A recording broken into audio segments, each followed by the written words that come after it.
请问中华有一间开花寺，伊奉祀着医美之神，爱水的人哦，拢会去遐拜拜，是拜什么神呢 ？A.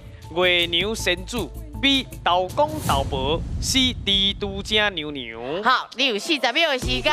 我感觉是 B 啦，但是开花寺水的啦，爱水人，豆公豆婆，活牛唔是，活牛是结婚嘛，英文嘛。月娘，月娘应该是神主。月牛较水呢。活牛但是为啊水呢，地都金刚伊个是客人的，地都金有够水呢。地都警告嘿，爱拜水的，愈来愈水的，嘿。你讲你感觉咧？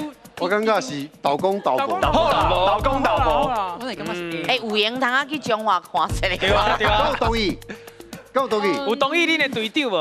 好，我同意啊，豆公豆婆倒落去，讲好你。打电哦。好，小黑，那输去唔好怨叹哦。喂，哎呀，无紧无紧，拍下输去就欠钱尔。好，来讲答嘛，你的答案是。 B 豆公豆婆。好，咱来看一下哦。豆公豆婆对对唔对？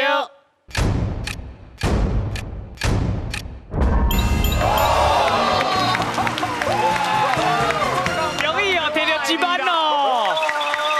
开化寺，伊是一个拜观音菩萨的所在。啊，毋过其中是安怎？伊的后殿有一个豆公豆婆，因为即个伫清朝的时，迄当阵生猪嘛，猪就是牛肚，哦因为安尼，即对翁仔某因去救足侪人，啊。救了后，因就无去啊，就走唔知去倒位啊。毋过因救的人足感念因的，所以伫个1724年的时，因成立即个开化寺观音寺的时，因就想讲要来纪念即对翁仔某。啊，而且迄个豆就那像咱即摆讲青春痘嘛，所以咱其实去遐就希望家己会当除痘成功。啊，毋过其实伊古早是迄个牛痘生猪的关系。谢谢谢老师。